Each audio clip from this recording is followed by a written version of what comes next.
Hello? Oh, still have my music on. Oh, I gotta get rid of that. Whoa, whoa, whoa, whoa. Music stop. Life could be a dream. Goodbye. Anyway, this is Sir David the Bard. I'm coming to you from Madison, Wisconsin.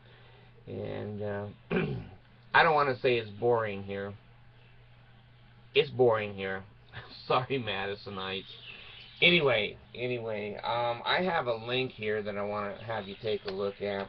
One of the things that the Mormon Church constantly has done for 180 years has used this philosophy: a million people can't be wrong. If you know anything about history, you know that there can be tens of millions of people that are wrong. For instance, the earth is flat. They were wrong. The sun goes around the earth. Millions and millions. They were wrong. So the number game is a favorite one with the Mormon Church. And I find the best numbers that the Mormons can come up with is they believe that there's 15 million people in their church.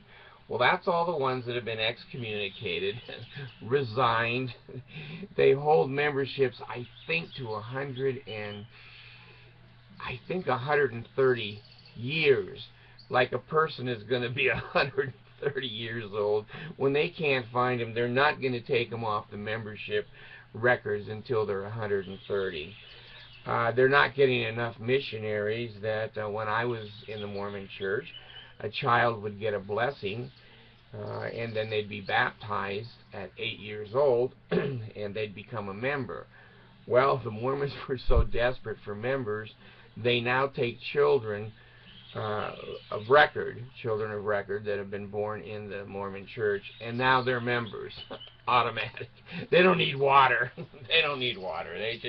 They're part of it. So there's been not only ridiculous formulas. I have a video on here where 1 million Mormons were translated in Brazil. The Mormon Church said that they had, I forget, 2 or 3 million or something down in Brazil as members. Well, the Brazilian government did a census, and 1 million Mormons disappeared. They weren't there. So I don't know. Did they get transferred into heaven or translated? I don't know. But this is the scam. This is the Ponzi scheme. This is the continual adding on when people aren't really there. Now, the link that I put on there is fabulous. I've never heard of this place before, but the exactness and the foundation of the information that they present, to me, is worth presenting. And you can click down. There's 20 or 30 categories there. You can click down to church membership. They're saying that in the United States, only 30% of the Mormons actually go to church. 70% don't even show up. And in South America, they have 15 or 20% show up.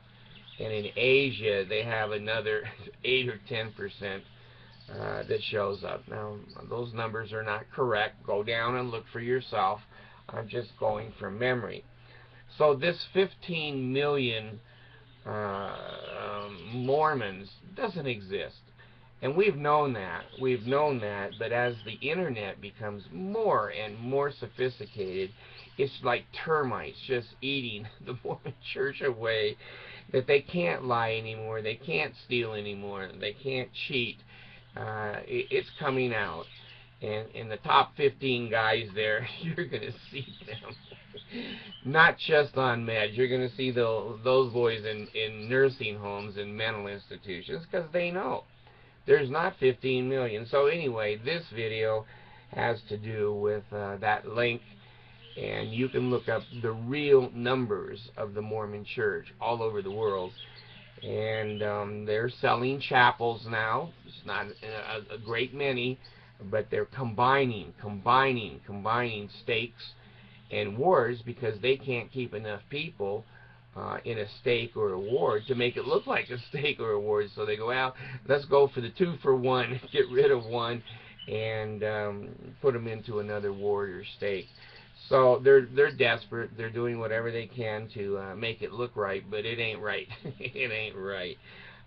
There's a couple of chapels that are empty, and there's one here in the Salt Lake area that was sold to a non-profit organization. So as they shrink and shrink and shrink, their power is shrinking, and they know it and they see it, and even their accountants go, oh shit, I quit. Because their jobs are not going to be there very long. And there's not an honest accounting firm that the Mormon Church has ever had.